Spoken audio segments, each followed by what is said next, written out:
बिस्मिल्लाहिर्रहमानिर्रहीम। नहमदुहु व नुसल्ली अला रसूलिहिल करीम अम्मा बाद फ़ाऊज़ु बिल्लाहि मिनश शैतानिर रजीम बिस्मिल्लाहिर रहमानिर रहीम। मैं हूं प्रोफेसर हकीम इसाक सुल्तान और अपने यूट्यूब चैनल से आपको खुशामदीद कहता हूं। दोस्तों, आज हम बात करेंगे टेस्टोस्टेरोन हार्मोन्स के बारे में। इससे पहले भी मैंने इसके ऊपर एक वीडियो बना रखी है और उसके अंदर मैंने एक हर्बल हार्मोन भी दिया था टेस्टोस्टेरोन को एनहांस करने का, उसको बढ़ाने का। बहुत से मरीजों ने इसे इस्तेमाल किया और मुझे इसका बहुत अच्छा फीडबैक भी दिया। वो अब दोबारा उन्होंने मुझे बारहा ये इसरार किया है कि आप कोई और एक वीडियो बनाएं जिससे हमें जो है टेस्टोस्टेरोन हार्मोन की जो कमी जिस समय वाक़ हो जाती है उसकी जो अलामात हैं उसको तफसील से बताएं ताकि हम इसको कंपेयर कर सकें कि हमारे अंदर आने वाली जो अलामात हैं क्या वो टेस्टोस्टेरोन हार्मोन्स की कमी से ही है, और इससे अलग हट के एक अलग जो है वो हर्बल फार्मूला भी बताइए ताकि अगर हमारे अंदर टेस्टोस्टेरोन हार्मोन की कमी हो तो हम इसको बगैर किसी साइड इफेक्ट के इसे इस्तेमाल करके अपनी बीमारी से निजात हासिल कर सके। तो दोस्तों, आज हम बात करेंगे टेस्टोस्टेरोन के हार्मोन्स के बारे में। ये टेस्टोस्टेरोन हार्मोन क्या होता है, ये जिस्म में कहाँ बनता है, इसकी अलामात क्या होती हैं, इसकी कमी हो जाए तो क्या अलामात होती हैं, और अगर इसके लिए हमने ठीक करना है तो कौन सा हर्बल ट्रीटमेंट दिया जाए जिसका कोई साइड इफेक्ट ना हो और इससे टेस्टोस्टेरोन हार्मोन से जो कमी वाक़या हो रही है उसकी जो अलामात आ रही हैं वो ख़त्म होकर इंसान दोबारा अपनी उम्र के मुताबिक जो है वो इस टेस्टोस्टेरोन हार्मोन को एंजॉय कर सके। तो दोस्तों, सबसे पहले बात करते हैं कि टेस्टोस्टेरोन हार्मोन क्या होता है। दोस्तों, ये एक मेल सेक्स हार्मोन्स है। हाँ, आमतौर पे यही कहा जाता है कि ये मर्दों में पाए जाने वाला एक सेक्स हार्मोन्स है, लेकिन इसकी कम मिकदार ख़वातीन के अंदर यानी लेडीज़ के अंदर भी पाई जाती है। दोस्तों, इसकी पैदाइश जो होती है जब एक बच्चा 13 से 14 साल का होता है तो इसकी पैदाइश इसके टेस्टिकल से शुरू हो जाती है और 20 साल की उम्र तक पहुँचते पहुँचते ये अपनी पीक पर पहुँच चुका होता है और इसकी वजह से जिस्म के अंदर बहुत सारी तब्दीलियां वाक़या होना शुरू हो जाती हैं। जिस वक़्त बच्चा 14 से 15 साल की उम्र को पहुंचता है तो ये टेस्टोस्टेरोन हार्मोन जो है उसका जिस्म के अंदर प्रोडक्शन ज़्यादा हो जाती है, तो उसकी आवाज़ सबसे पहले भारी हो जाती है। ये वो मैन वॉइस की आवाज़ हो जाती है, जैसे लड़कियों की आवाज़ बारीक और लड़कों की आवाज़ इस उम्र में आके भारी होना शुरू हो जाती है। उसके चेहरे पर मूछें और बाल आना शुरू हो जाते हैं। इसके अलावा जिस्म के और मुख्तलिफ हिस्सों में जैसे बगल के अंदर यानी आर्म पिट, प्यूबिक एरिया के अंदर और उसकी चेस्ट के ऊपर बाल आना शुरू हो जाते हैं। इसके साथ उसके जो मसल्स होते हैं वो डेवलप होना शुरू हो जाते हैं और लड़के की बॉडी जो है वो मस्कुलर होना शुरू हो जाती है। उसकी हड्डियों के अंदर मजबूती आना शुरू हो जाती है। कैल्शियम उसकी हड्डियों में ज़्यादा डिपॉजिट होना शुरू हो जाता है और हड्डियों की ग्रोथ होती है और इस एज के अंदर जो है उसकी हाइट जो है वो स्पीड से बढ़ना शुरू हो जाती है। इसके साथ उसके बहुत सेक्सुअल ऑर्गन जो है उसके अंदर भी डेवलपमेंट होनी शुरू हो जाती है।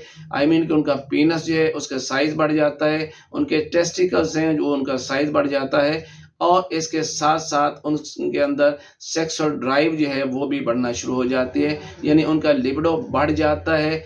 मतलब ये है कि उनके ख्वाहिश जिमा उनके अंदर पैदा होना शुरू हो जाती है। इसके साथ जो है उनके जिस्म जो है वो बहुत ही उसके अंदर बहुत एनर्जी और पावर आना शुरू हो जाती है। उनमें काम करके थकावट नहीं होती। लेकिन अब हम देखते हैं कि वो बच्चे जिनकी शुरू से ही जिनके अंदर टेस्टोस्टेरोन जो है उसका लेवल कम होता है तो फिर उनमें क्या अलामात होती हैं। पहली अलामत तो ये होती है कि उन बच्चे जो हैं उनका वेट बहुत ज़्यादा हो जाता है, वो ओबीज होते हैं, बजाय कि उनके मस्कुलर होने के उनके जिस्म थोथले से मोटे होना शुरू हो जाते हैं।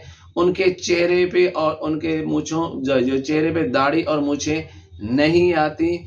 उनके जो मखसूस हिस्से हैं जैसे कि आर्मपिट है, उनका प्यूबिक एरिया है या उनके चेस्ट है, वहाँ पर बाल नहीं आते। उनकी हड्डियाँ कमज़ोर रह जाती हैं, उनकी हाइट शॉर्ट रह जाती है और ख़ास तौर पर उनके जो है उनमें स्टेमिना नहीं रहता, उनमें क़ुव्वत नहीं रहती, वो बहुत कमज़ोर होते हैं। उनकी हाइट भी छोटी होती है और उनके साथ उनका सेक्सुअल ऑर्गन जो है वो भी प्रॉपर तौर पर डेवलप नहीं होते। आई मीन कि उनका पीनस बहुत छोटा रह जाता है, उनके टेस्टिकल जो है वो अंडर साइज रह जाते हैं और उनके अंदर सीमन की प्रोडक्शन यानी मादा मनमिया की पैदाइश नहीं होती।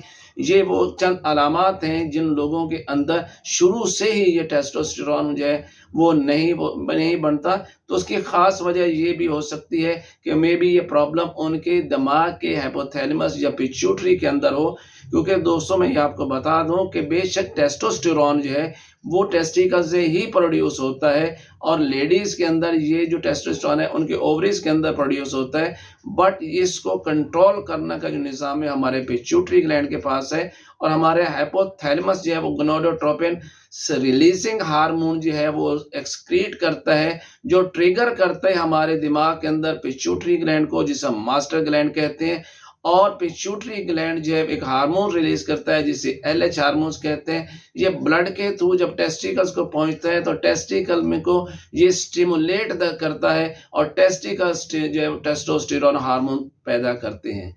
अब हम बात करते हैं उन लोगों की जिनके पहले तो टेस्टोस्टेरोन जो है वो माशाल्लाह बड़ा पीक पे था, बड़ा नॉर्मल था और वो अपने तमाम सेक्सुअल लाइफ को एंजॉय भी कर रहे थे, लेकिन किसी वजह से उनका ये टेस्टोस्टेरोन लेवल 25 साल, 30, 35 या 40 साल के अंदर ये नॉर्मल से गिर जाता है। तो फिर उनके अंदर क्या अलामात होती हैं? सबसे पहली अलामत जो होती है उनके अंदर ख्वाहिश जिमा ही ख़त्म हो जाती है, यानी उनका लिपिडो ख़त्म हो जाता है, उनको डिज़ायर फॉर द सेक्स ख़त्म हो जाता है, उनके जिस्म के अंदर कुव्वत है और ताकत है उसकी कमी आना शुरू हो जाती है, उनका बॉडी अब मस्कुलर नहीं रहती बल्कि मोटापा आना शुरू हो जाता है, उनका पेट के ऊपर चर्बी ज़्यादा आना शुरू हो जाती है, उनका सीमन प्रोडक्शन जो है वो बहुत कम हो जाती है, सीमन की क्वालिटी और क्वांटिटी दोनों ख़राब हो जाती हैं, उनके अंदर जो स्पर्म्स की मिकदार है वो बहुत कम हो जाती है, स्पर्म्स की मोर्टेलिटी बहुत कम हो जाती है और अपनी मैरिटल लाइफ को वो एंजॉय नहीं कर सकते। इवन कि उस लाइफ के अंदर ये है वो नेक्स्ट जो है बच्चा पैदा करने की सलाहियत भी नहीं रहती है उनके अंदर।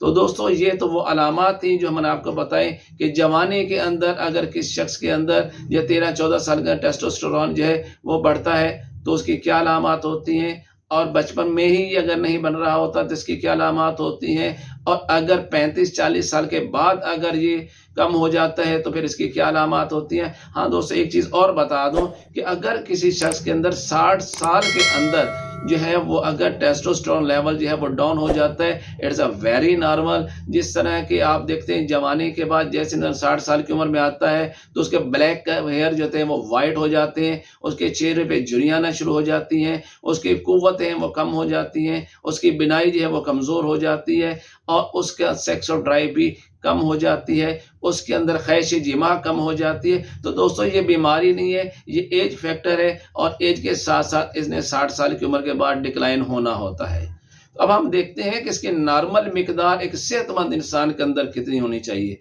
वैसे तो इसकी जो नॉर्मल मिकदार है वो 300 से 1000 नैनो ग्राम तक पर DL नॉर्मल होती है, लेकिन अगर हम एवरेज वाइज देखें तो 450 से 750 तक इसकी मिकदार जो है वो नॉर्मल मानी गई है। अगर किसी नौजवान शख्स में यानी 60 साल से पहले और अगर ये 20 साल के बाद इन लोगों के अंदर अगर टेस्टोस्टेरोन लेवल जो है वो 300 से भी लेस चला जाए, 270-250 पे चला जाए, तो फिर हम समझते हैं कि ये हाइपोगाइडोनिज्म का शिकार है, यानी इसके अंदर टेस्टोस्टेरोन लेवल बहुत कम हो गया है और इसको अब ऐसी मेडिसिन की ज़रूरत होती है जो कि हर्बल हो, जो कि नेचुरल वे से काम करे, जो कि उसके हाइपोथैलेमस और पिट्यूटरी को स्टिमुलेट कर सके, जो उसकी सीमन की प्रोडक्शन को बेहतर कर सके, जो उसकी सीमन की क्वालिटी को बेहतर कर सके, जो उसके एनर्जी को बूस्ट अप कर सके और उसकी सेक्सुअल ड्राइव को जो है वो तेज कर सके। तो दोस्तों मैं आज आपको ऐसा ही एक फार्मूला बताने जा रहा हूँ, ये बिल्कुल बेज़रर है, जिसके इस्तेमाल करने के बाद आपको किसी इंजेक्शन की ज़रूरत नहीं पड़ेगी, आप वक्ती सहारे के लिए किसी टैबलेट की ज़रूरत नहीं पड़ेगी और फिर इसका कोई साइड इफेक्ट नहीं होता। जैसे कि इंजेक्शन और टैबलेट के इस्तेमाल से वक्ती तौर पर तो आप सेक्सुअल ड्राइव को इन्हांस कर लेते हैं, आपकी ख्वाहिश जिमा बढ़ जाती है, आपका इरेक्शन जो है वो परफेक्ट हो जाता है, आपकी पीएमई यानी प्रीमैच्योर एजैकुलेशन जो है वो वक्ती तौर पर तो ठीक हो जाती है, लेकिन उसके बाद में बहुत साइड इफेक्ट्स होते हैं। लेकिन जब आप हमारा बताया हुआ ये फार्मूला इस्तेमाल करेंगे तो इंशाल्लाह आपके अंदर ये तमाम sexual quality of the life है वो पूरे तौर पे इंप्रूव हो जाएंगी, वो परमानेंटली इंप्रूव हो जाएंगी, वो आपकी एज के हिसाब से बिल्कुल ठीक रहेंगी और इसमें किसी किस्म का साइड इफेक्ट नहीं होगा। तो दोस्तों आप इस नुस्खे को नोट कीजिएगा। लेकिन एक चीज मैं बारहा अपनी जो व्लॉग्स में बताता हूँ, खुदारा आप अज्जा किसी ऐसे पंसार स्टोर से लीजिए जो कि बहुत ही रिलायबल हो, जो आपका काबिल एतमाद हो, जो बहुत ही ईमानदार हो, जिसकी रेपुटेशन बहुत अच्छी हो। किसी अरे गहरे से मत लीजिएगा, क्योंकि आपको पता है इसकी अद्वियात जो होती हैं वो महंगी ज़रूर होती हैं मगर उसके साइड इफ़ेक्ट्स नहीं होते। तो इसमें कुछ अज्जा जितने भी हैं सेक्स के फार्मूलेशन में जितने भी अज्जा हमारे इस्तेमाल होते हैं दौर हाजिर के अंदर वो महंगे ज़रूर हैं but they have very effective results for man. अब सबसे पहले तो ये कि आपने लौंग लेना है, दारचीनी लेनी है, जुंद बदस्तर लेना है, आपने ज़ाफ़रान लेना है, रेग माही लेनी है। ये सारी चीज़ें आपने 10-10 ग्राम लेनी है और इसमें आपने अंबर खालिज जिसे हम अंबर अशब कहते हैं, ये बहुत ही महंगी दवा है। दौर हाजिर में इस टाइम तकरीबन 10,000 से 12,000 ग्राम के राउंड अबाउट मिल रही है। ये खालिस होना बहुत ज़रूरी होता है और ये आपने सिर्फ 4 ग्राम की मिकदार में पूरे फार्मूले में डाल लेनी है और आपने तकरीबन 250 mg का कैप्सूल भर लें या इसी के साइज के बाद चने के बराबर एक गोली बना लीजिएगा। अगर तो आपका ये सेक्स और ड्राइव कुछ ज़्यादा कम नहीं हुआ तो एक गोली जो है वो रोज़ाना आप इस्तेमाल कर सकते हैं। और आप समझते हैं कि बहुत ज़्यादा आप में कमज़ोरी वाक़या हो चुकी है तो फिर ये सुबह शाम एक एक गोली जब नीम गर्म दूध के साथ इस्तेमाल कीजिएगा। लेकिन इसके साथ साथ मैं आपको ये बता दूं कि आपको कुछ अपने लाइफस्टाइल को भी चेंज करना बहुत ज़रूरी है। यानी एक तो आपको रेगुलर वॉक करनी होती है, दूसरे अपने वेट को आपने बहुत मेंटेन करना होता है। आप वेट ओवर होता चला जाएगा, आपका टेस्टोस्टेरोन लेवल गिरता चला जाएगा। आपको शुगर से बचना है क्योंकि शुगर की वजह से ये सेक्स हार्मोन बहुत स्पीड से गिर जाता है। और आपने यह टेंशन से बचना है, एक्सरसाइज को रेगुलर रखना है, अपनी खाने की हैबिट को बड़ा नॉर्मल रखना है, आपने ज़्यादा नहीं खाना। ये कुछ चीज़ें ऐसी हैं जिनको आपने अडॉप्ट करना है और साथ ये जो मैंने फार्मूला बताया सिर्फ 1-2 माह इस्तेमाल कीजिएगा, इंशाल्लाह आपका टेस्टोस्टेरोन लेवल जो है वो बिल्कुल ठीक हो जाएगा। आप 2 माह के बाद दोबारा फिर अपना टेस्टोस्टेरोन लेवल चेक करवा सकते हैं और उसके लिए ये इतना मुश्किल नहीं है। आपने ब्लड के टेस्ट देना है, सीरम टेस्टोस्टेरोन लेवल चेक करवाइए और आप देखेंगे कि जैसे जैसे आपकी सेक्सुअल ड्राइव जो है, आपकी सेक्सुअल डिज़ायर जो है, आपकी सेक्सुअल परफॉर्मेंस है, आपकी सेक्सुअल एक्टिविटी है और आपका इरेक्टाइल डिसफंक्शन ठीक हो रहा है, आपका पीएमई यानी प्रीमैच्योर एजैकुलेशन आपका बेहतर हो रहा है, इट्स मीन कि आपका टेस्टोस्टेरोन लेवल जो है वो नेचुरल वे से आपकी बॉडी ने प्रोड्यूस करना शुरू कर दिया है, आपके टेस्टिकल्स ने वो प्रोड्यूस करना शुरू कर दिया है और आप फिर एक कामिल और मुकम्मल मर्द की तरह अपने ज़िंदगी गुजारेंगे। और मुझे अपनी दुआ में याद रखिएगा। Professor Hakim Ishaq Sultan from Lahore.